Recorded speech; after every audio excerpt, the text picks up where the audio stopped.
Buenas tardes a todos. Voy a presentaros a Jesús Villalmazo. Es natural de Burgos, afincado en Valencia. Se licenció en Filosofía y Letras en su rama de Geografía e Historia por la Universidad de Valencia en 1975. Funcionario del Estado por oposición, ingresó en el Cuerpo de Archivos y Bibliotecas en 1969. Ha estado destinado durante casi 40 años en el Archivo del Reino de Valencia. Premiado con diversos galardones, entre los que destaca el de Joanot Martorell, de Investigación Histórica en el año 1991. Además de su labor en el citado centro, ha catalogado los fondos del Archivo Municipal de Cullera, del Colegio de Abogados de Valencia, e impartido cursos de archivología y de paleografía a un servidor 2 veces. Lleva publicados en la Real Academia de Cultura Valenciana. Lleva publicados 15 libros y más de 20 artículos en revistas especializadas sobre historia cultural de Valencia, que se pueden distribuir en 4 grupos: ediciones de textos medievales, publicación de catálogos documentales, estudios varios e investigación sobre la vida de Joanot Martorell, Ausiàs March y Miguel de Cervantes. Mirad, todo esto es lo que se le puede atribuir a este señor. Y a todos estos títulos y honores se suma uno muy importante para mí. Es un caballero en toda la extensión de la palabra.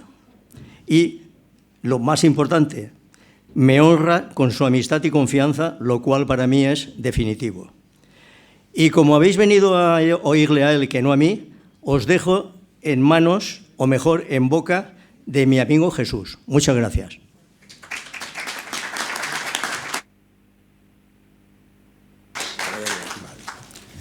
Buenas tardes, bienvenidos a todos y a todas. Y os agradezco que hayáis asistido a esta conferencia, que espero que os sea de vuestro agrado y que no os aburráis demasiado.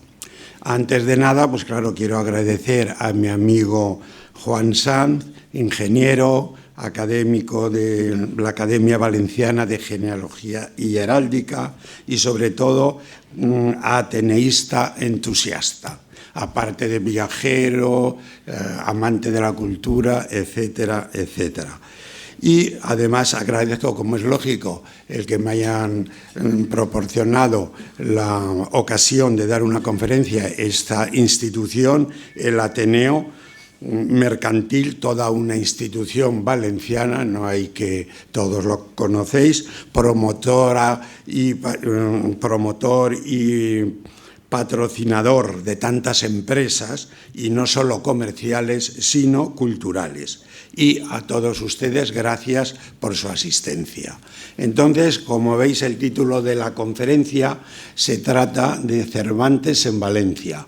Pero, claro, de eso se ha escrito y ya muchísimo. Pero yo lo voy a hacer dando novedades, que es lo que me interesa a mí, no repetir lo que ya se sabe, sino novedades. Es decir, a la luz de 10 documentos que he tenido la suerte de encontrar hace un año en el Archivo del Reino de Valencia, donde ya sabéis que, como ha dicho mi amigo, he estado...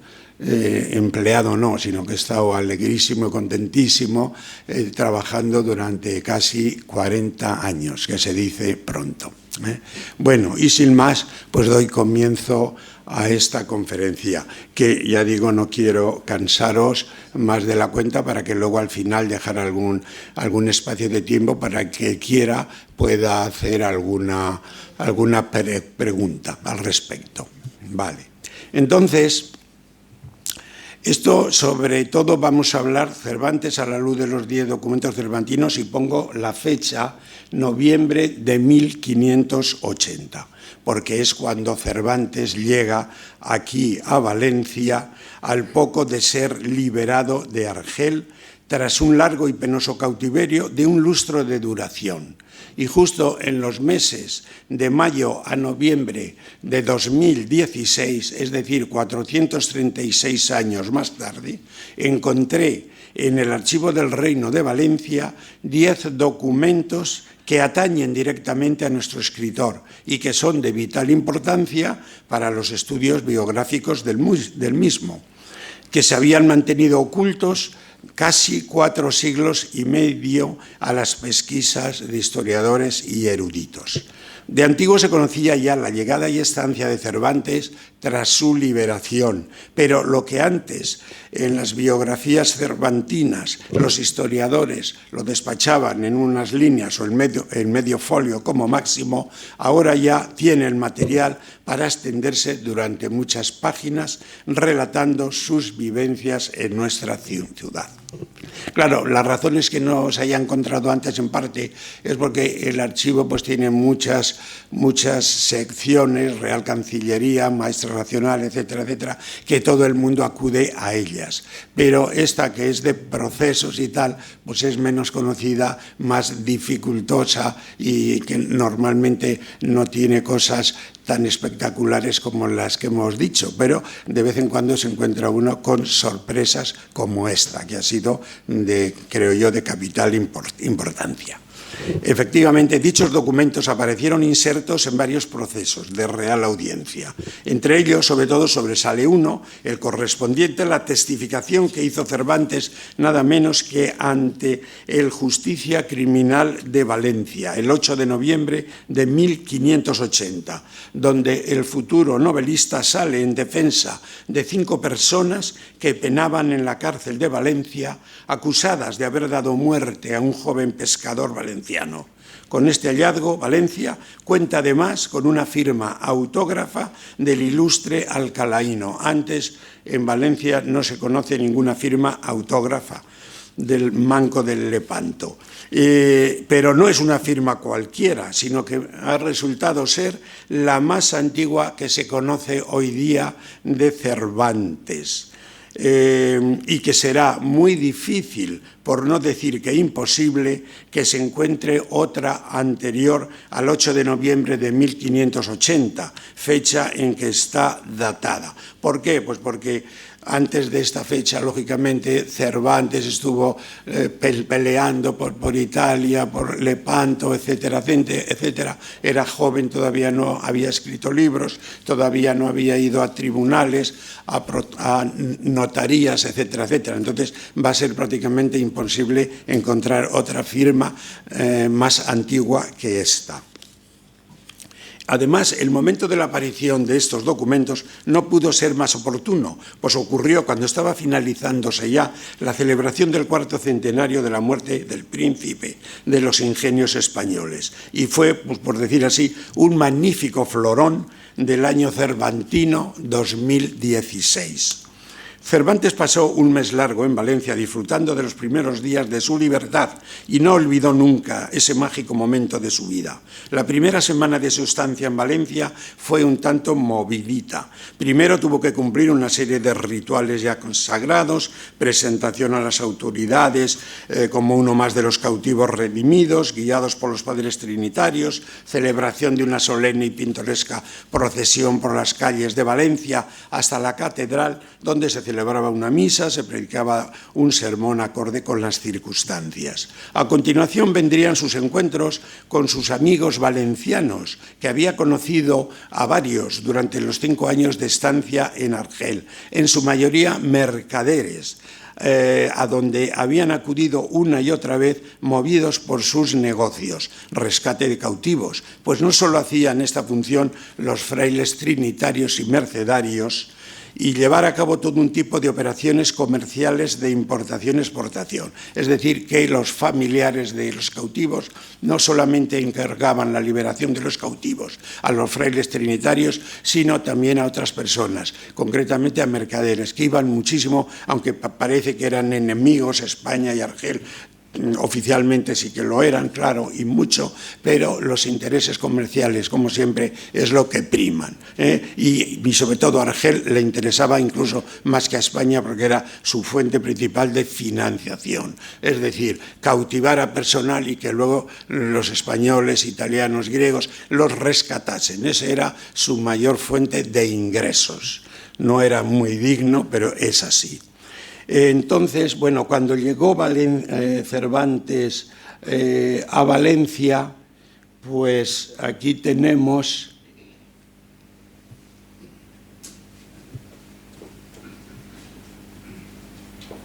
cómo era Valencia por aquel entonces. Bueno, la anterior que habéis visto y la famosa vista de Antón de Wintergarten de 1563. Él vino en 1580, es una vista panorámica, es una pintura que este pintor subía a las torres y demás y desde allí hacía las perspectivas esas.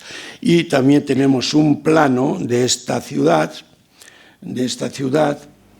que es el famoso de Mancelli, que es de 1608. Como veis, la ciudad rodeada de la muralla, etcétera, etcétera. Estas dos vistas son predecesoras de la que más conocemos todos, que es la del Padre Tosca, ya del siglo XVIII.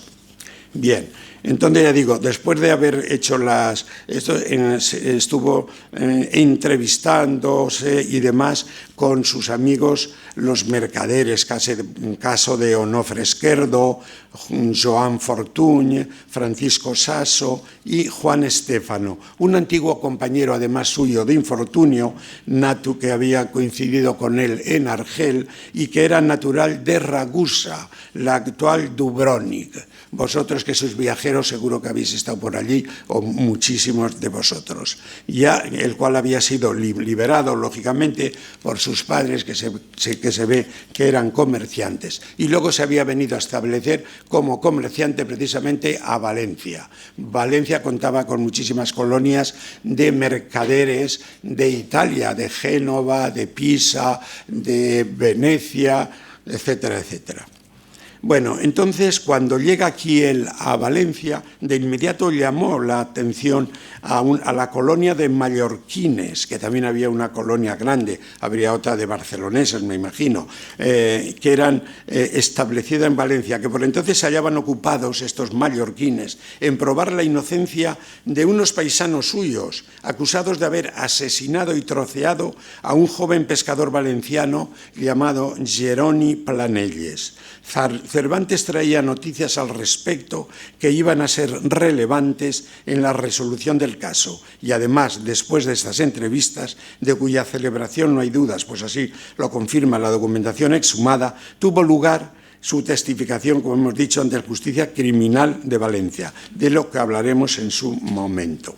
Además, justo después de las entrevistas, por eso también es importante la documentación que he encontrado, los mallorquines y de su deposición judicial comenzaron unas famosas apuestas públicas que dieron mucho que hablar y que movieron cantidades fabulosas de dinero. Fueron promovidas precisamente por los mallorquines que habían hablado detenidamente con Cervantes ante la pasividad de las autoridades judiciales en reconocer la inocencia de los inculpados, al probarse ser falsas las declaraciones que había hecho un testigo y sobre todo por las pruebas contundentes que traía Cervantes de Argel. No se podía haber cometido el crimen, pues dijo, la víctima disfrutaba de buena salud y se encontraba cautivo en Argel. De ambas cosas, proceso y apuestas, hemos hallado una documentación, como digo, riquísima. Vaya, hombre. Bueno, este es Argel, que nos he dicho de dónde venía él. Como veis, es una vista preciosa. Era un puerto de mar, enmurallado también, y ahí la tenéis, una vista. Y aquí tenéis el pleito, el proceso, que son 400 folios. El principal de todos estos documentos exhumados es un proceso criminal de algo más de 400 folios, donde a lo largo de un año se fueron acumulando toda una serie de documentos, instancias, autos, testificaciones, etcétera, etcétera. La verdad es que Valencia, cuando llegó Cervantes, llevaba varios meses alborotada. La documentación dice abalotada. Veamos esquemáticamente lo que ocurrió exactamente para que se organizase tal revuelo, en el cual casi toda la ciudadanía tomó posición, que por cierto fue la equivocada. Y veamos en qué momento del pleito aparece Cervantes ante el Tribunal de Justicia Criminal, donde declaró sobre las novedades que traía de Argel a propósito del caso del que más se hablaba por entonces en Valencia, así como de las consecuencias posteriores que produjo dicha declaración. Para entender la actuación de Cervantes en el proceso criminal y su implicación en el desarrollo de las apuestas, es necesario dar a conocer, aunque sea someramente, el desarrollo de los acontecimientos que motivaron dicho proceso. El origen de este caso se hallaba en en una historia de amor un tanto sórdida. Pere Cluquell, vamos a ver. Ahora os doy ahí esto, ahí veis todos los nombres principales que aparecen en el pleito este. Pere Cluquell, un mercader mallorquín que ya tenía 70 años de edad, había mantenido relaciones amorosas con Magdalena, su criada, durante muchos años. Cuando éstas terminaron, entró en escena Jeroni Planells, el cual era un joven, fue correspondido por dicha Magdalena, lo que exacerbó a su antiguo amante, quien no veía con buenos ojos el idilio de su criada.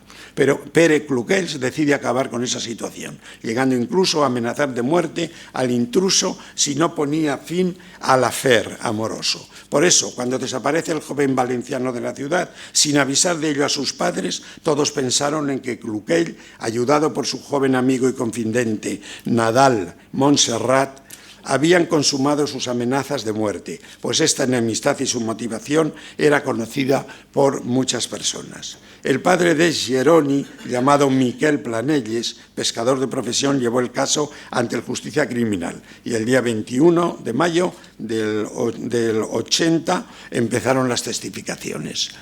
En su mayoría, los primeros de ellos eran pescadores, en su mayoría, es decir, del gremio de su padre, y los que más calientes estaban sobre este asunto, y los cuales estaban convencidos de que Jeroni había sido asesinado por dichos mallorquines. El fundamento en que se basaba su afirmación era la aparición de rastros de sangre en las vestiduras de Nadal Montserrat y de Ramón Noguera, otro de los inculpados, y en el huerto de Pere Pas, el supuesto escenario del crimen. Y esta primera opinión será la que se fue imponiendo en la ciudad, manteniéndose invariable entre el pueblo, a pesar de las numerosas pruebas en contra aportadas por testigos fiables, y los funcionarios judiciales se dejaron influir más de lo debido por el ambiente hostil a los mallorquines que había en la ciudad. Era un poco, lo tomaron como cosa personal, una cierta xenofobia que diríamos hoy, esa cosa de, como ocurre hoy día, nación contra nación. Solo creyeron en la inocencia de los acusados la colonia de los mallorquines asentada en Valencia. Los supuestos asesinos fueron llamados a declarar. Estos eran, en primer lugar, como he dicho, Pere Cluquell, Nadal, en fin, todos los que tenéis ahí. Y otro amigo común a ellos, llamado Agustí Esquer, que en un principio también estaba en la lista de los sospechosos, por ser amigo de todos ellos, se libró de ir a la cárcel por entonces, gracias a una declaración que hizo totalmente falsa, haciendo una versión de los hechos inventada, en la que acusaba del homicidio a sus amigos, los cuales estaban ya en la cárcel, y del cual él quedaba excluido, pues su participación habría sido meramente instrumental, es decir, llevar una carga de basura a la casa del noble Pere Pas para abonar los árboles de su huerto. Los acusados se declararon inocentes, negaron los hechos que se les atribuían y hasta ofrecieron unas coartadas razonables de comprobar, y fáciles, pero que los jueces no tomaron en consideración. Por ello, fueron muy pronto condenados por la opinión pública como responsables del crimen.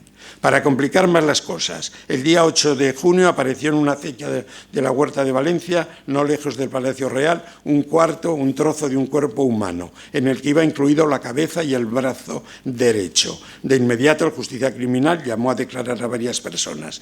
Surgió la duda de si esos restos eran de Geroni o de los de un morisco que hacía unos días habían ajusticiado y descuartizado, de nombre Tomás Buff.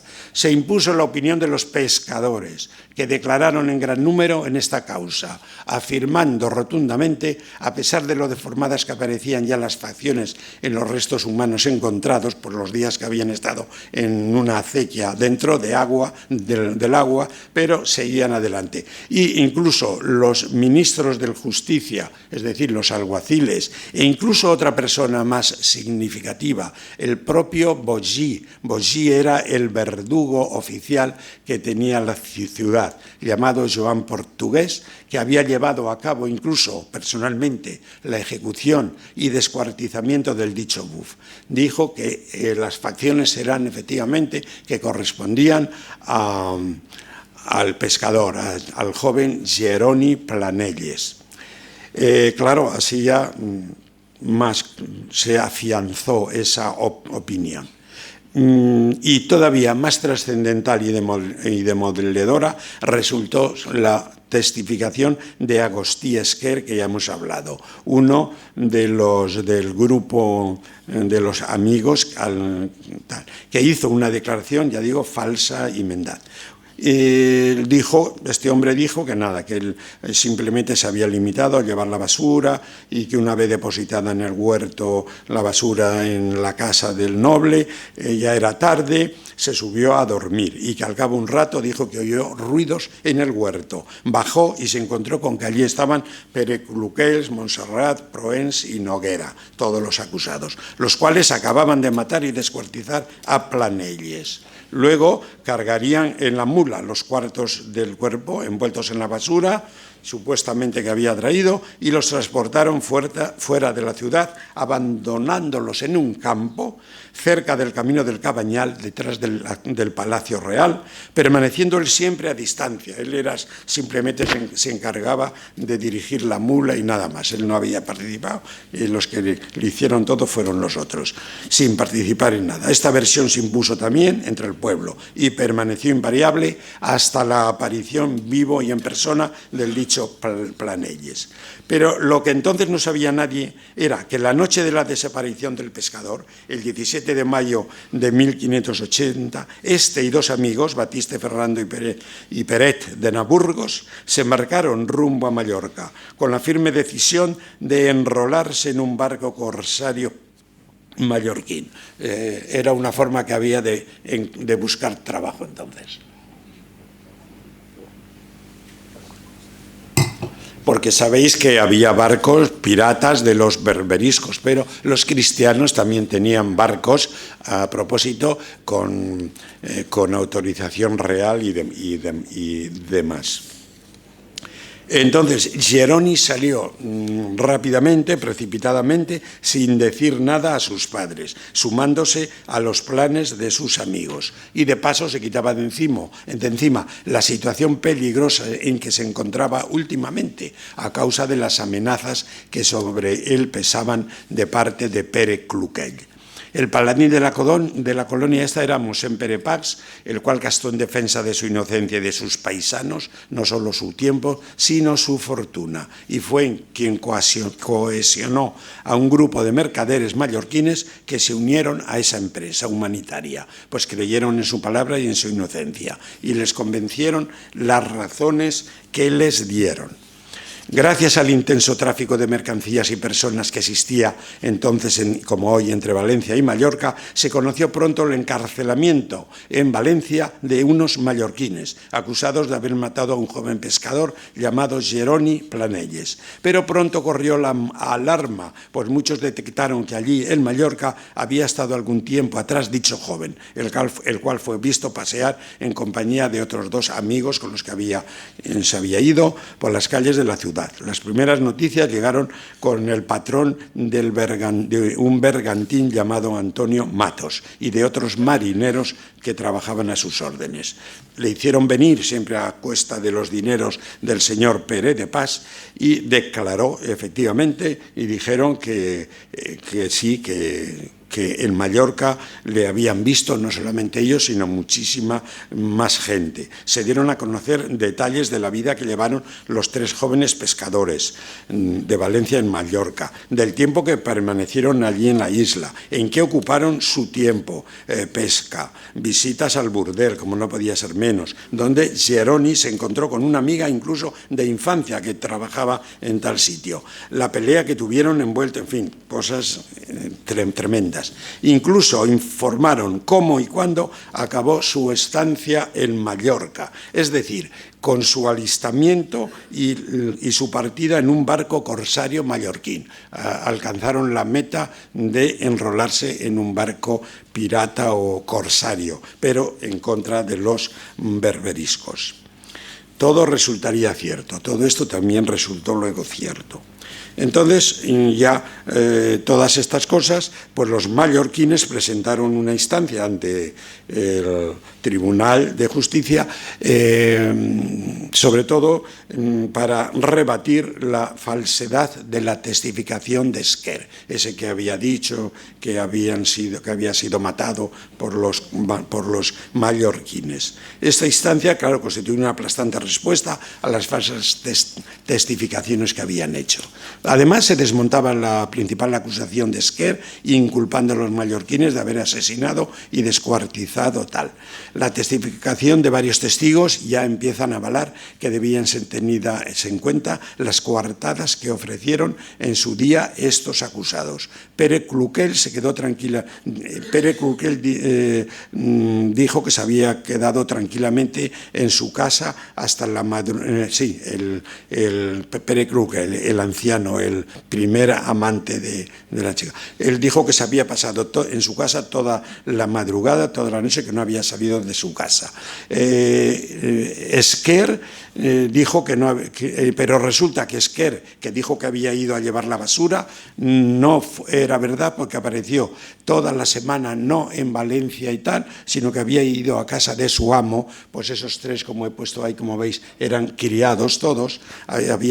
Justamente esa semana, esos días de mayo, había estado en casa de su amo.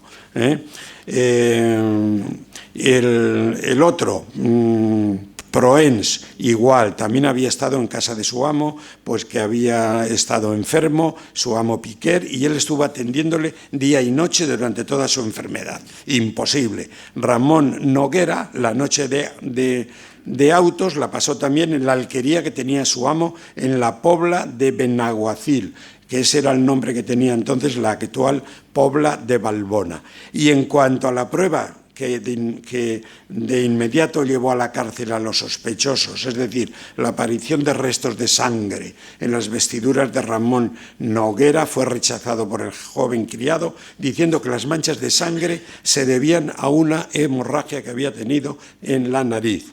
Y puso por testigos nada menos que a unos frailes franciscanos de Liria, que casualmente se hallaron en aquella alquería. Pero, cosa curiosa, estos frailes no fueron llamados a declarar. Cosa curiosa. A su vez, las manchas de sangre que aparecieron en 2 prendas de vestir del otro implicado, Nadal Montserrat, fueron justificadas igualmente, así como que la sangre que apareció en el jardín de la casa de Pere Pax, como procedentes de una sangría que le hizo un cirujano en dicho lugar, al dicho Montserrat. Y así lo testificó incluso este cirujano. O sea que había unas coartadas clarísimas, pero la justicia no hizo caso. Bien.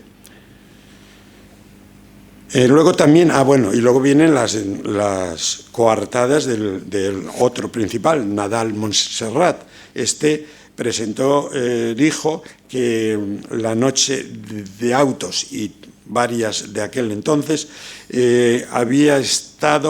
no había pasado las noches en casa de su amo, el noble Pere Pax, porque estaba de viaje en Castilla. Y él entonces aprovechó para ir a dormir a casa de su amiga Joana Peña, con la que mantenía por entonces unas relaciones adúlteras, y de las cuales dio cumplida cuenta en su testificación la propia Joana.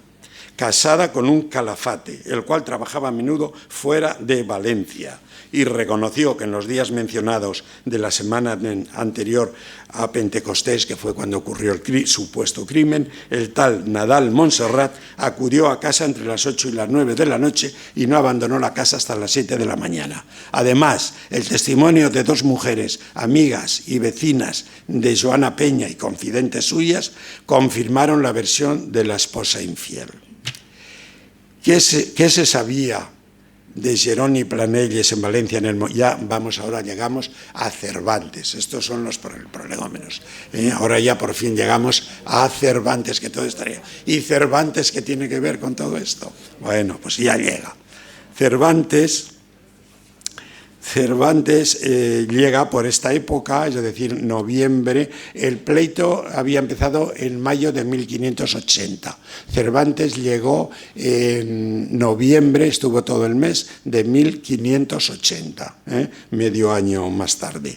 Ya había rumores, había cosas, pero cuando llega él y que viene nada menos alguien de Argel, y además llegan 2 nobles, Cervantes y otro amigo suyo, entonces se acercaron sigilosamente los mallorquines a ellos y para que le informasen minuciosamente de un hecho tan trascendental para ellos. Era un avance significativo esta testificación que va a dar.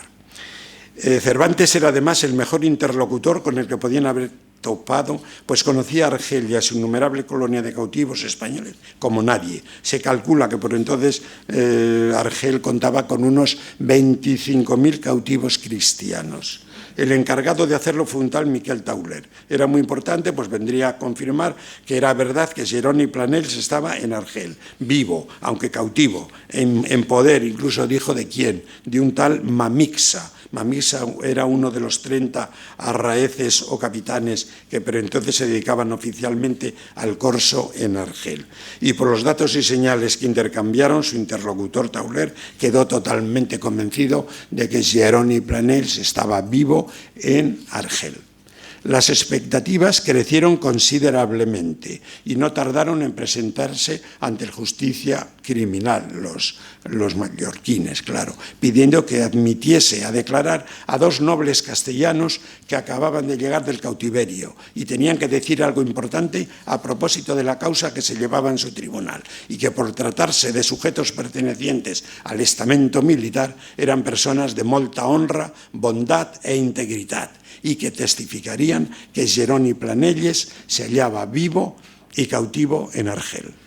Entonces presentaron enseguida otra instancia. Vamos a ver cómo voy de esto.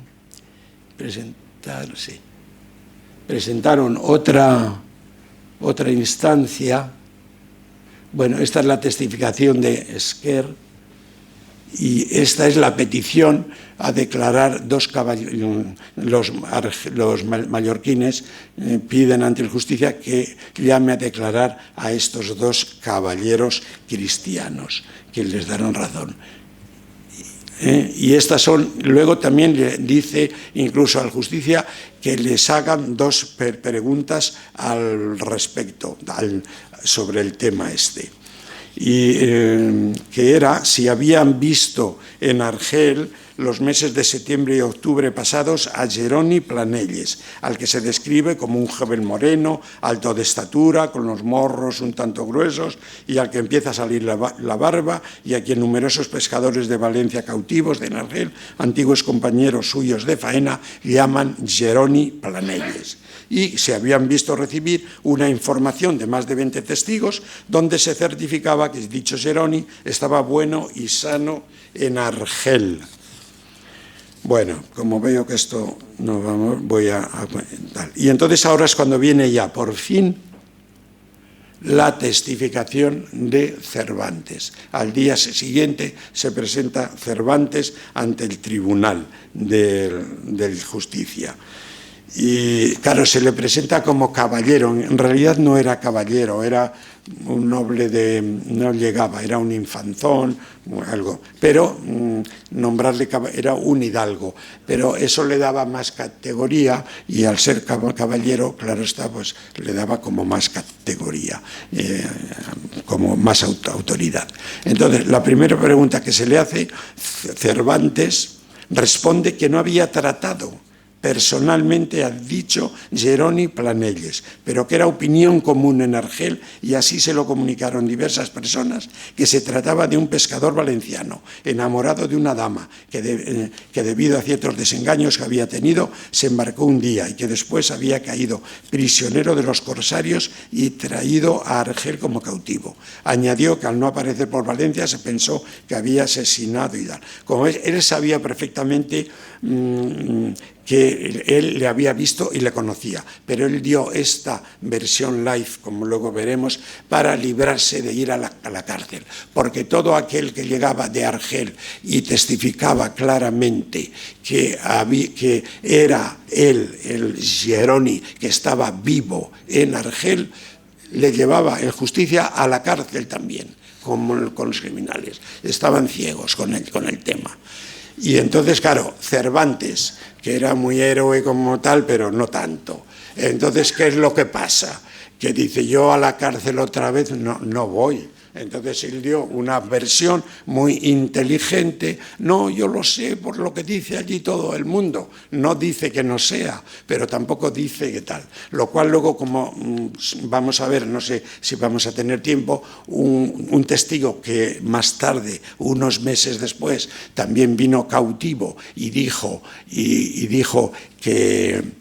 que sí que era él y que estaba vivo, el justicia lo llevó a la cárcel. O sea que era el motivo por lo cual Cervantes no dijo claramente que él testificaba que ese tal era Jeroni, sino que era la opinión común entre gente y sobre todo incluso de muchos pescadores valencianos. Daros cuenta que de los 25.000 cautivos que había en Argel, valencianos a lo mejor había 2.000 o 3.000, e incluso había muchos que eran compañeros suyos pescadores, que habían caído lógicamente cautivos de los barcos berberiscos y estaban allí y hablaban con él y lo veían.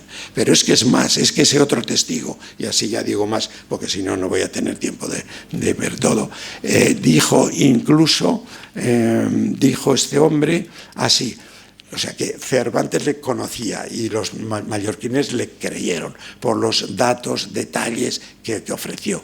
Y dijo incluso, cosa que Cervantes no dijo en su testimonio, porque si lo hubiese dicho habría ido directo a la cárcel, que él había incluso, Cervantes, como sabía escribir, había escrito, conocía al tal Jeroni Planelles, había hablado con él, había estado incluso con él en Argel y había escrito una carta de parte de Jeroni para sus padres, para que viniesen cuando sabían, cuando habla con él en eso, Cervantes estaba ya libre, había sido rescatado y antes de venir a Valencia estuvo un mes o más allí, y entonces en ese tiempo pues pudo hacer muchas. Bueno, estaba él bastante libre, y entonces escribió una carta, porque él, eso lo hacía él con muchos otros, no sabían escribir, y entonces él servía de intermediario, escribía para los padres.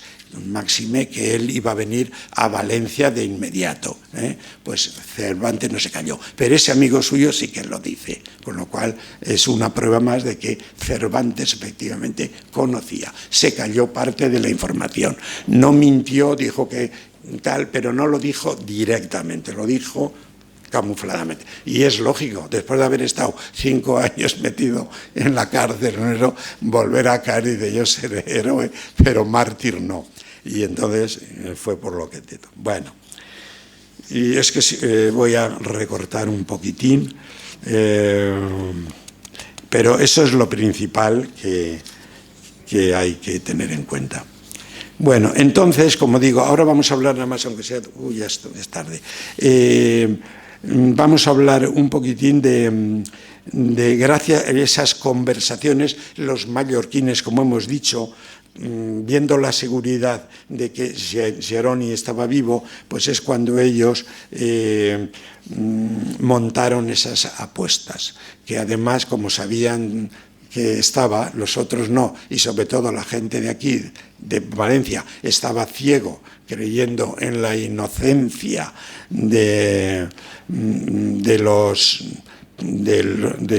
no, al revés, en la culpabilidad de los mallorquines, pues estaban ciegos, entonces era muy fácil y además apostaban dándoles muchísimas facilidades, y es cuando entra el tema de las apuestas. Justamente empiezan esas apuestas a la semana de haber llegado Cervantes a Valencia. Luego entonces está clarísimo que fue muy importante las declaraciones de Cervantes para que se montasen esas apuestas, que tanta trascendencia y tanto dieron que hablar y tantas cantidades de dinero movieron. Vale. La fama de las mismas, de estas apuestas, fíjate si fueron, ha pasado incluso a las crónicas de la época, y la participación en ellas de Cervantes, aunque indirecta, es indiscutible, pues tenemos el testimonio de varios documentos producidos medio años después del comienzo de las mismas, donde se habla que arribaren a la present ciutat dos catius cristians, los quals eren del regne de Castella. L'un d'ells se deia Cervantes, los quals degueren i testificaren com en la ciutat d'Argel restava viu lo dit Jeroni Planelles. Pero además estas apuestas, para hacerlas bien, lo hicieron muy bien. Las escrituraban notarialmente, o sea que tenían valor de escrituras notariales, y lo hacían además en el mismo tribunal del famoso Tribunal de la Lonja de Mercaderes de Valencia, y tenían el mismo valor que hacían cualquier mercader. La propuesta era fácil. El que apostaba por Jeroni Planelles, que estaba muerto, como creían prácticamente todos, prometía pagar al oponente, normalmente un mallorquín, una alta cantidad de dinero. Aquí no podían jugar más que gente importante, porque eran 100 libras valencianas o 100 escudos de oro cada apuesta. Y las apuestas estas he llegado a encontrar, no en el proceso, sino he tenido la suerte de encontrar en otras fuentes, en los protocolos notariales del patriarca, 140 contratos de estas apuestas, que se desarrollan durante 4 meses, desde noviembre o menos. Y parece ser que se jugaron, las apuestas llegaron a alcanzar un total de entre 30 y 40.000 libras valencianas, siempre según cifras y según fuentes contemporáneas, o sea que no es pequeña cantidad. Ya digo, eran todos mercaderes y demás, vale.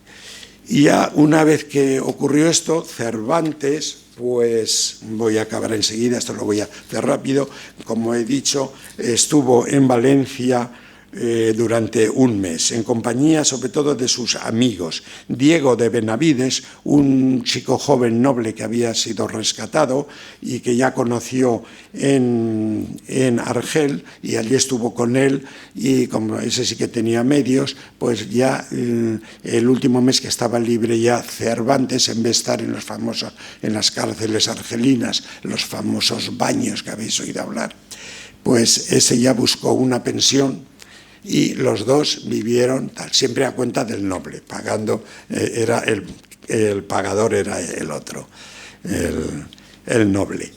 Así pues pasaron una temporada en compañía, dedicado el tiempo a conocer y disfrutar de los encantos y distracciones que ofrecía la ciudad, que a decir de los viajeros que por entonces la transitaron, era de las más famosas, ricas y dignas de visitarse en España. Contaba 75.000 habitantes. Bueno, contribuyó a hacer más agradable la estancia la generosidad de su amigo Benavides, que era de Baeza, de una noble familia, quien corrió con los gastos de hospedaje y manutención, como yo lo había hecho en Argel, como he dicho. También había varios corrales de comedias, entre otros el famoso de la Olivera, centro de esparcimiento muy popular y multitudinario. Lo más seguro, Cervantes acudía allí, si no todos los días casi, para distraerse. Otra cosa que le impresionó fue la expresividad de la lengua valenciana y el acento dulce de la misma, de lo cual dejará constancia en alguno de sus escritos. Pudo presenciar algunas de sus fiestas, costumbres, etcétera, etcétera. Y luego, sobre todo, como escritor, que estaba ya, él ya tenía la vena de escritor y había ya escrito muchas poesías, que era su expresión corriente, prestó especial interés a tener contacto con los escritores. En Valencia había entonces un círculo de escritores, algunos jóvenes y otros no tanto, y con eso, con ellos trató. Algunas obras de estos escritores, como Gaspar Gil Polo y Cristóbal Virués, algunos de sus libros fueron los que Cervantes salva en el famoso donoso escrutinio de la biblioteca. Luego había otros, esto lo voy a pasar porque aparte que ya lo conocéis, eso ya lo podréis leer cuando se publique. Agustín de Tárrega, Gaspar Aguilar, Guillén de Castro, en cambio, era demasiado joven, con él no tuvo contacto, era demasiado joven. Y allí pudo ver y ojear, en la edición sobre todo del famoso Joan de Timoneda, que era impresor y tenía una buena biblioteca, tenía una tertulia donde iban todos ellos, y allí es donde pudo. Y allí pudo conocer seguro el original del Tirán lo Blanc, la obra de Joanot Martorell, editada 90 años antes, y que luego en el Quijote la habla como la obra mejor escrita o más graciosa del mundo, etcétera, etcétera. Y además Valencia desde entonces se había consolidado como la ciudad española que contaba con mayor número de imprentas. Él se llevó seguro bastantes libros. Y allí conoció la imprenta de May, que estaba regentada aquí desde 1535 y durará un siglo. Y justamente uno de ellos, Pedro Patricio May, es donde salió la primera parte del Quijote el mismo año que apareció en Madrid, es decir, en 1605. Se editó el mismo año el tomo del Quijote en Valencia, 1605. Este ambiente literario de Valencia sería el que le confirmó de dedicarse su vida a la escritura, a la literatura. Bueno, y pasado un mes, pues ya se volvió a Madrid con sus padres.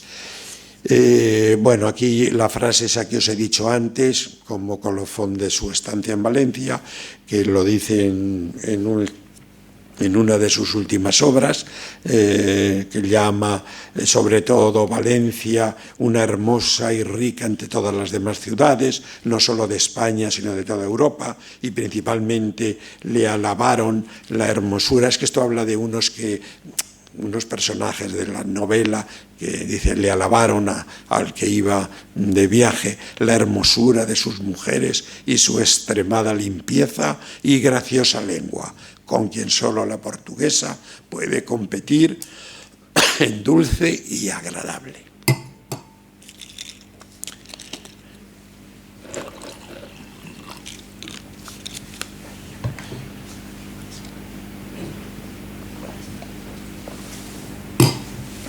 Bueno, vamos a ver. Bueno, no os quiero ya molestar más, entonces voy a dedicarme un poquitín, bueno, a última hora ya, en abril del 81 es cuando vuelve el Jeroni Planelles, vuelve vivo a Valencia, y entonces ya claro se desvuelve todo y es cuando acaban condenando a los otros, etcétera, etcétera.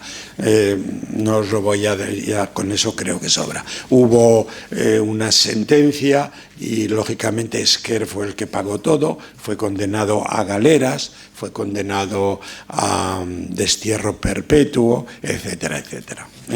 Y ahora lo que sí que os voy a, ya para acabar esto, os voy a hablar de la firma, esa que he hablado, que es la firma más antigua que se conserva de Cervantes, una de las cosas que he encontrado. ¿Ves? Ahí la veis, la firma, luego la veremos con más detalle. Allí arriba, ¿la veis? ¿Por qué no se pone rojo esto ahora? ¿La veis ahí la firma? Esto es la declaración que hace él ante el Justicia. Esta es la declaración y otra página antes, o sea que es larga, y ahí acaba todo. ¿Ves? Miguel de Cervantes. Eso poquito de ahí. Ahora la veréis ampliada. Vale. Entonces, para acabar la conferencia, os voy a hablar de la firma más antigua que se conserva de Valencia y la evolución que tiene. Uno de los 10 documentos cervantinos que damos a conocer en primicia tiene además la particularidad, como os he dicho, de contener la firma más antigua. Vamos a ver.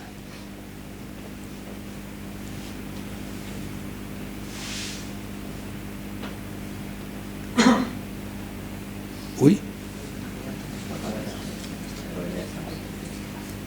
Ahora ya. Hacia abajo, creo que daré con ella. Eso es. Eso. Bueno, esa es la firma, igual que esa que veis, ¿ves? Y abajo, la que está ahí abajo, es un dibujante que me lo ha hecho, me ha quitado todos los otros rasgos que no tienen nada que ver con la firma, y es igual que aquella. Vale. La configuración de la firma de Cervantes, tal como aparece en este documento de fecha 18 de noviembre de 1580, no es la definitiva de nuestro escritor, pues en los años siguientes la tendrá sometida a un proceso de construcción definitiva. Ya sabe que todos cuando somos jóvenes empezamos a firmar y hasta que ya, cuando tenemos esta es, y ya normalmente no cambiamos, pero siempre hay un tiempo de prácticas, por así decir, de construcción y de construcción de la firma. Pues a él también le ocurre. Faltan ya pocos años, sin embargo, para que dé por cerrado dicho proceso. Y anteriormente a esta firma es seguro que utilizó otras variantes, especialmente sus años de escolar en el estudio de la Villa, bajo el magisterio del doctor López de Hoyos. Tenemos noticias de varios documentos escritos por Cervantes, no quiere decir que sea la más antigua y única. Él tuvo otras antes que esta es la más antigua conocida, pero antes tuvo muchas más, pues sí, casi seguro. Incluso sabemos de algunas cartas suyas que escribió, por ejemplo, una que escribió al rey de Argel, el famoso Azam Bajá, para que librase de la cárcel a Fray Jorge Olivar, que era mercedario valenciano del Puig, que fue el que rescató a su hermano Rodrigo de Cervantes.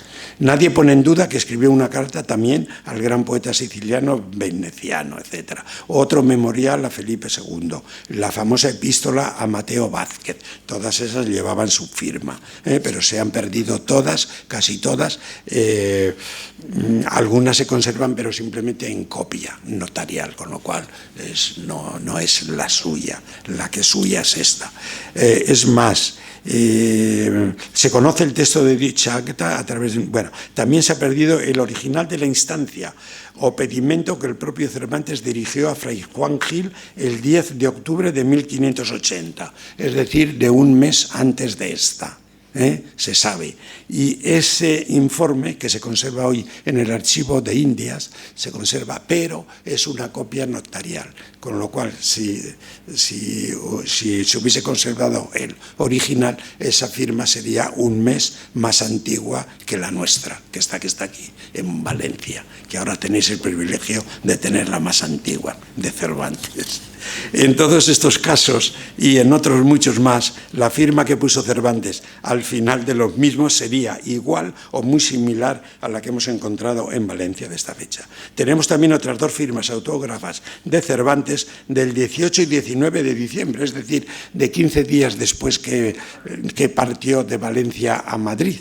y esas sí que se conservan originales en los protocolos notariales de Madrid, y es exactamente igual que esta. Lo que pasa es que están muy mal conservadas, más pequeñas. ¿Por qué? Porque los protocolos pues, han sido manejados, mientras que esto, al estar en un proceso notarial que durante 400 y pico años nadie le ha metido mano hasta que he llegado, hasta que mis manos pecadoras han dado con él, pues entonces está perfecto. Además, un papel estupendo, con una cualidad de papel, de tinta, etcétera, muy bueno, que hace que no hace falta ni restaurarlo, porque está en unas condiciones óptimas. Ha estado totalmente libre de manipulaciones.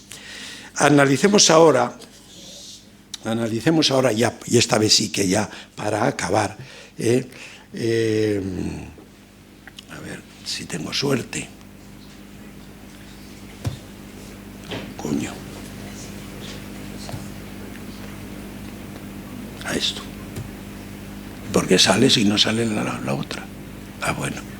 Ahora. Espero que salga ahora. Eso. Tenía que salir todo. Vale, ya está.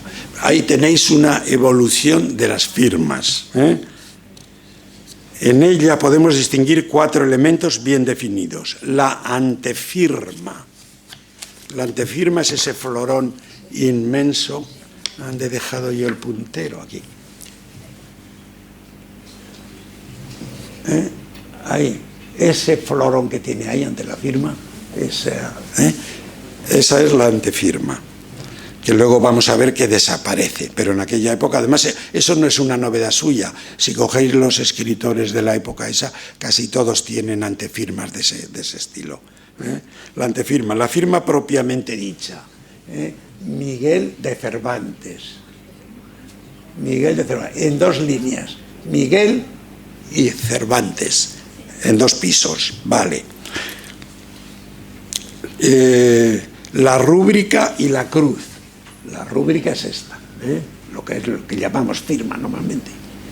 Y la cruz, que es esta parte de aquí arriba, que parece como un 8, pero en realidad es una cruz, si os dais cuenta. Hay una intercesión, pero luego une las 2 cosas. En realidad es una cruz, una forma que se hacía, que sobrevuela la parte superior a todos los demás elementos de la asignatura. Podemos decir que de estos 4 elementos hay 2 que permanecerán ya inmutables hasta el final de sus días: la cruz y la rúbrica. Es decir, esta y esta, esa pequeña. Eso es lo que va a permanecer, y si no, si os dais cuenta, adiós, se me ha ido. Si os dais cuenta, ¿ves? Todo. ¿Aquí qué ha pasado? Que se ha ido. Bien. Vale.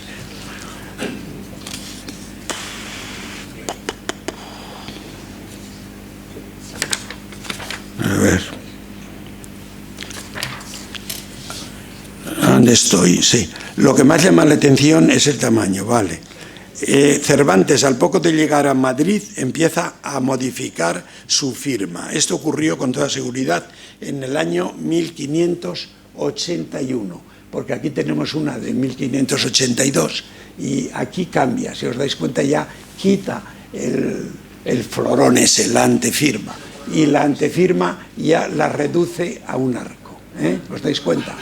La rúbrica es lo mismo, pero luego hace ahí, en realidad, este florón de ahí lo pone aquí, como un giro de esto.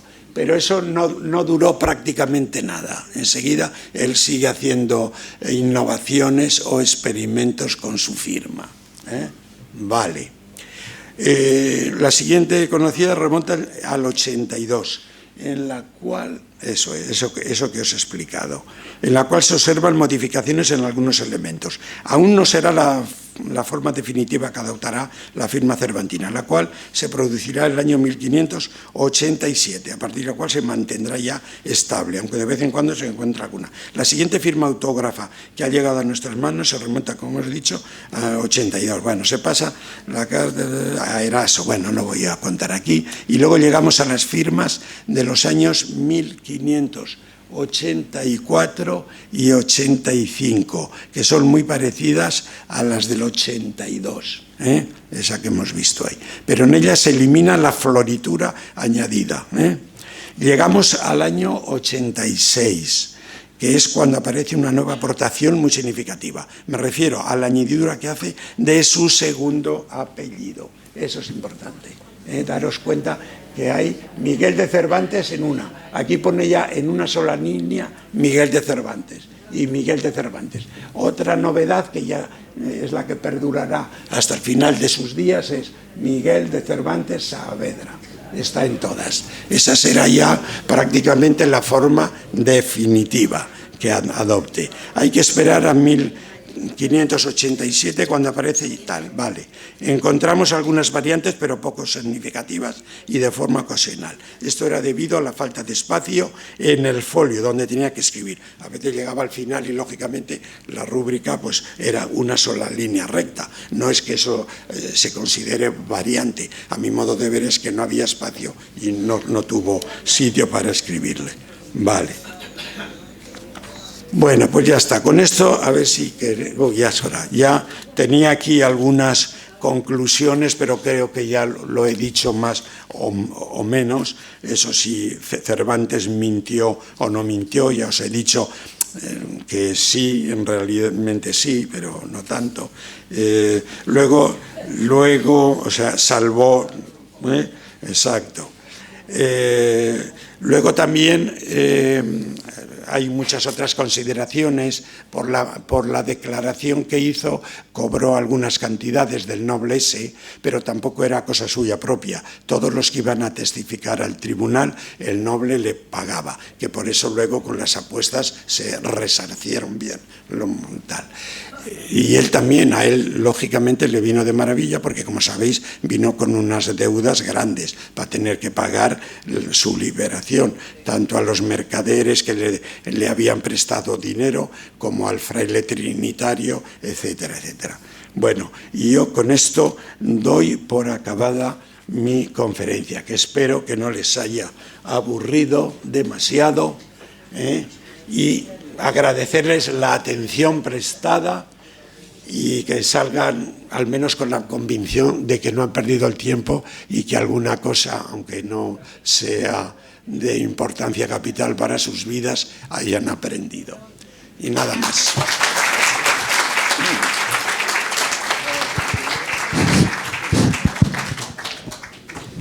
Muchísimas gracias. Por supuesto que hemos aprendido mucho y, como hacemos siempre, y es nuestro ser, razón de ser, tertulia, pues abrimos un turno de preguntas y cualquier persona puede hacer una consulta o hacer una aportación. Pepe Máiquez, por favor, quiere abrir. Por favor, ¿a partir de cuándo cambia la B por la V? ¿La cambia él? No, él siempre escribía Cervantes con V. Entonces, muy sencillo, entonces no existía la Real Academia de la Lengua. Y entonces hasta el siglo XVIII es cuando se fijan las normas de ortografía. Entonces por eso le escribía. ¿Hemos cambiado nosotros? Bueno. Él no.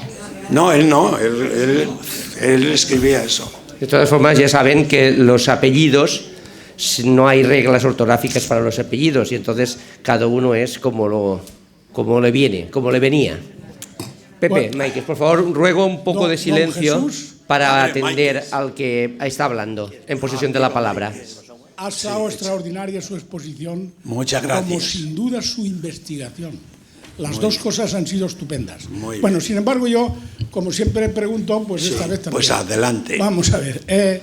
Es una casualidad. En toda la exposición que has hecho, yo veo una verdadera casualidad que coincidiera la llegada de Cervantes, después de pagar los 500 escudos. Sí. ¿Te acuerdas que era? Sí. Llegó por Denia y estuvo aquí en Valencia. Y qué casualidad que a su llegada se encontró con todo el asunto de Jeroni Planelles. Sí, claro. ¿Es casualidad o estaba todo previsto o la habían llamado o no sé? Pero no cabe duda que se acopló su llegada y la de su amigo con el asunto Planelles. Eso a mí ya me chocó. Lo que yo me planteaba cuando he venido a la conferencia, aparte de que ha estado muy bien todo, era la llegada precisamente de Cervantes a Valencia. Sí. O sea que fíjate, si venía de de Argel. Venía de Nápoles. Bueno, bien, eso ya... Sí, venía de Nápoles. Y llegó a Denia. Ah, bueno. Y de Denia, aquí pasó un tiempo y se fue a Madrid. Bueno, parece ser que la llegada a Valencia tenía su razón de ser, porque tú sabes que a los 22 años precisamente fue acusado, pero muy seriamente, de un homicidio en el que le acusaron, no le acusaron, le combinaron a cortarle el brazo en público y la mano en público, la mano izquierda era. Y además, en fin, 10 años de destierro y no sé cuántas cosas. Y esto le hizo que él se fuera precisamente a Italia. Y desde Italia pidió una certificación, precisamente limpieza de sangre, para él defender su asunto y su causa. Y llegó a Valencia. Entonces yo creía que la llegada a Valencia, precisamente a Denia y luego a Valencia, era un poco para evitar problemas en su vuelta a España. Pues no, pues por el asunto Gironi, que sigue sorprendiéndome la coincidencia de las dos cosas. Bien, pero el problema y todo es que él vino de Argel, no de Nápoles. Ahora, él estuvo en Nápoles en la época del 72, y el año 70 cayó prisionero cuando volvía a España, en la costa, más o menos por Tarragona, y de allí cayó prisionero y se fue a Argel, y allí estuvo.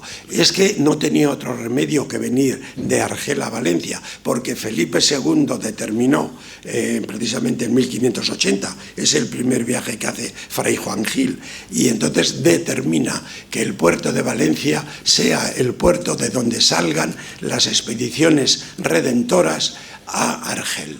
Y entonces él sencillamente, cuando acabó la redención, el padre Fray Juan Gil, a él y a otros compañeros, le metió en un barco, y ese barco venía con destino a Valencia, como hacían todo, porque además era la ruta obligada que tenía. O sea, eso bien, que fue por el providencial, todo lo que tú quieras, que coincidió y todo lo que quieras, pero realmente el motivo o la causa de eso no fue ninguna cosa rara, sino que era lo que tenía que ser. Una vez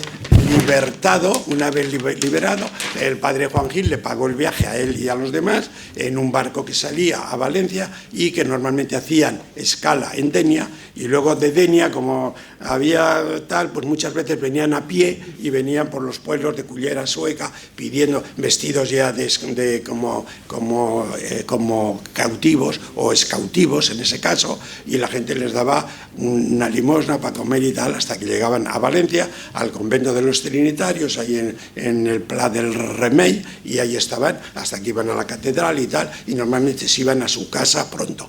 Cervantes estuvo un mes porque tenía que hacer cuentas con los mercaderes, y estuvo un mes, y además le vino estupendamente, y como vivía a cuenta del noble aquel, que se llevaba muy bien, pues aquí estuvo un mes tan lindamente, y luego aprovechó su cosa, por lo que dices, para dar la versión auténtica de cómo había cinco encarcelados en Valencia que eran inocentes.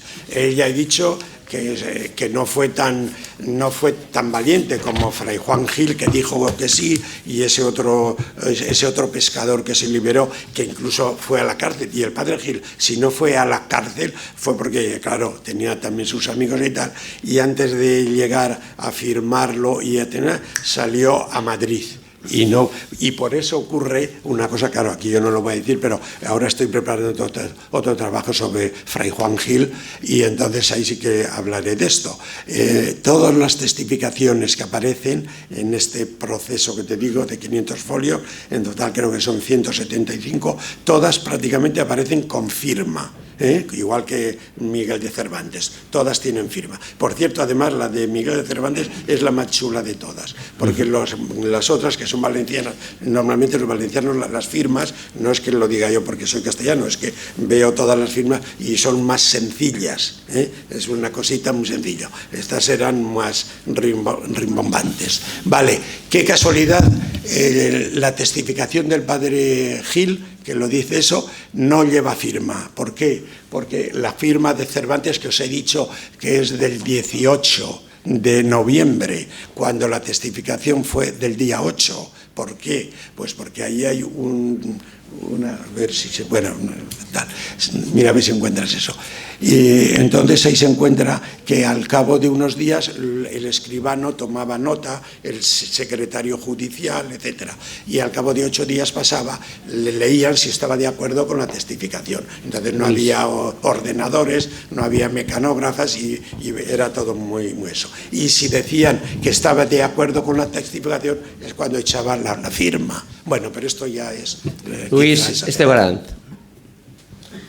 Buenas tardes. Muy buenas. Primero, felicitarle por el trabajo de investigación. Probablemente usted se acuerde de mí. Sí, algo me suena, pero ahora en este momento no recuerdo.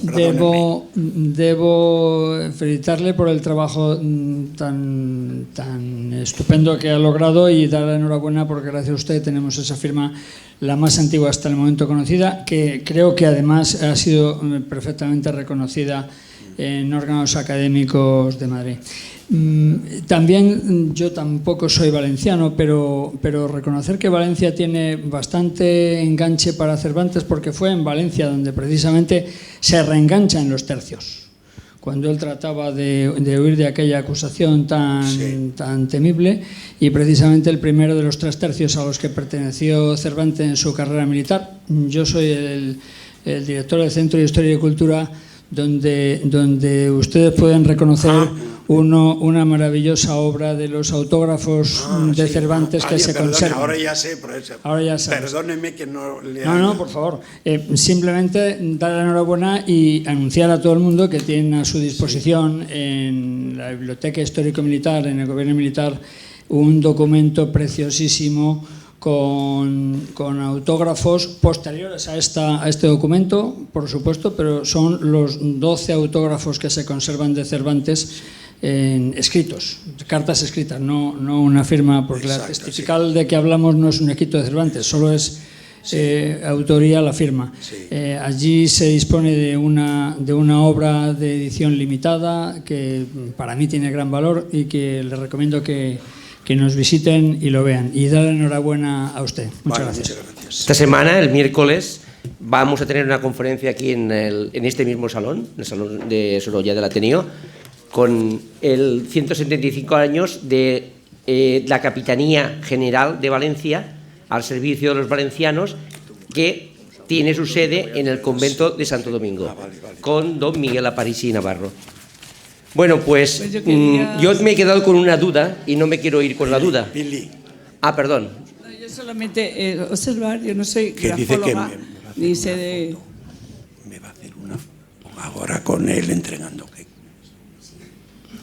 Yo no soy grafóloga ni sé de grafología, pero hay una cosa que me llama mucho la atención, la firma de 1580 a la de 1613, que es 3 años antes de morir. En la primera se ve unos trazos muy firmes, una letra muy bonita, todo muy bien hecho, y como ya al final, 3 años antes, es una letra depauperada, degenerada, y porque él era manco, pero de la mano izquierda, no era de la mano derecha, y tampoco le faltaba el brazo, eso simplemente lo tenía inutilizado, que parece que estuviese sin brazo, y no era ese el caso. Y cómo se nota la evolución, que eso en un estudio de grafología se podría ver mucho la personalidad, su temperamento, sus problemas de todo tipo, ¿no? Y a través de cómo evoluciona él a lo largo de su vida. Solo que yo me he fijado en eso. Muy bien, más. Estupendo. Sí, algo tendría, pero claro, no he tenido tiempo. Sí, ha apuntado un poquito de los adornos, se ve que él era muy orgulloso, porque tiene unos adornos decorados muy marcados arriba. Pero ¿qué era? Si usted coge las firmas y de eso de la era época, muy... era lo corriente. Yo también pensaba, ese floripondio que tiene ahí, pero es que lo ponen todos. Calderón de la Barca, Lope de Vega, todos. Sí. Es una cosa de la Claro, todo se escribía a mano. No había Muchas gracias. Bueno, pues si no va a contestar eso, yo tengo una duda y quisiera preguntársela para poder quedarme tranquilo. Pues si lo sé, seguro que lo va a saber. No. En ese proceso que nos ha contado y que nos hemos enterado todos, y fue el motivo por el que vino Cervantes a Valencia, primero había aparecido una cabeza y un trozo de cuerpo. Se llegó a saber una cabeza en un cuerpo. Se llegó a saber. Era del Moro ese. Era del Moro. ¿Quién era el muerto? ¿Quién fue el muerto? Un morisco que había cometido unos cuantos crímenes, creo que era porque he visto... Entonces, luego, el que habían ajusticiado. el que habían ajusticiado, o sea, que no tenía... matado El señor este que condenaron no había tampoco tenido nada que ver en eso. Por asaltador de caminos, exactamente, fue juzgado. Fue llevado por toda la ciudad, se sabe, fue llevado por toda la ciudad, y entonces cuando acabaron ya de recorrer el cuerpo, pues uno de los trozos, porque fue cuarteado. Pero eso lo enterraban normalmente en el cementerio de los ajusticiados, que fuimos a visitar luego con el Ateneo. Sí, y luego le llevaron por las huertas los chicos, cuando acabaron la tarde, no sé qué pasó, lo llevaron por no sé qué, Alboraya, por ahí, y luego apareció en una acequia que fue el cadáver detrás del actual Palacio Real. Entonces el condenado de este litigio lo condenaron a lo que lo condenaron solamente porque él lo único que hizo fue dar un falso testimonio, acusar a otras personas, gordísimo, pero no había matado a nadie. No había, pero es que los otros no habían matado. Tampoco. Es que ese viaje que dice él de la mula y la basura y todo fue falso. Fue un falso testimonio. Es la cuestión. ¿Alguna pregunta más? Aquí, a Lola, por favor. Y ya enseguida damos por acabada la conferencia. Dígame. Buenas tardes. Buenas tardes. Ha sido espectacular todo lo que nos ha explicado, pero a mí me ha quedado una duda de que el libro que usted ha rescatado del archivo, que es todo el proceso de este personaje, no sé, no he intentado leer pensando alguna palabra que era castellano antiguo, pero no he podido leer absolutamente nada. No, está todo en valenciano. Mi pregunta es, latín ¿es latín, valenciano o castellano? Castellano no, la prueba la tiene. Estamos en el año 1600 casi ya. La prueba la tiene, que es lo que le he dicho. Es que claro, he comido muchas cosas. Todo eso en este artículo que aparecerá con todos los documentos y tal, en Anales Cervantinos. Es una revista del Consejo Superior. Y esta de este año está ya en imprenta. De aquí a un mes saldrá y lo podrán ver ustedes, no hace falta que compren la revista. Saldrá por internet. Ustedes se meten por internet y vean Cervantes, por ejemplo, Cervantes Villalmanzo, ya que me conoce, y saldrá. O por otras entradas, o sencillamente Anales Cervantinos 2018. No, 2010, sí, 18, no sé, 17 o 18, es que va a salir ahora, 17 será, 2017, y saldrá, y verá usted desde... Bueno, pero lo que le quiero decir, los documentos, todos esos documentos que usted ve, están en valenciano. ¿Por qué? Porque hasta 1707 todos los organismos oficiales de aquí se escribían en valenciano. Lo cual me alegra mucho. Y los protocolos notariales, en su mayoría, también una cosa original, porque en Castilla no ocurría así, los protocolos notariales. Allí en Castilla era ya en castellano desde Alfonso X el Sabio. Aquí, en cambio, hasta 1707, en que acaban los fueros, los protocolos, la mayoría, es en latín, cosa muy rara, pero es así. Pero estos tribunales de justicia civil y justicia criminal de Valencia, Gobernación, Generalitat, etcétera, etcétera, es en Valencia. Muy bien, me alegra mucho oírlo. Entonces, un pequeño detalle. Usted ha leído el libro para poder sacar todo el argumento y habrá costado un esfuerzo bastante. Muchísimo, porque la escritura a mano y la tinta un poco desfigurada. Hombre, yo soy un profesional, o sea que yo llevo 40 años en el archivo leyendo papel. Ya sabe leer. Pues ya me ha saciado mi curiosidad. No, me ha costado, pero es como a un médico. Si voy a hacer una operación, como es un señor que está 40 años, si fuese en es que la grafología después de 40 años, muchas muy gracias. malos sería. Muchas gracias, Lola. Bueno, pues ya tenemos el compromiso por parte de don Jesús de que me pasará el resumen de la conferencia de hoy, de la tertulia de hoy, y yo, como hago siempre, a todos los que me han facilitado el correo electrónico, pues yo con mucho gusto se lo haré llegar.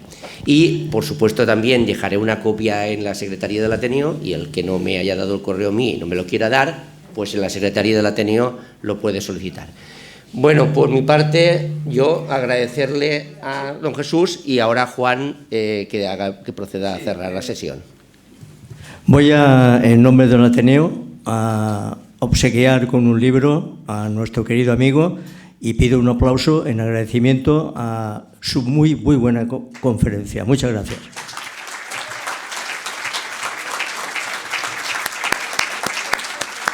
Muchas gracias.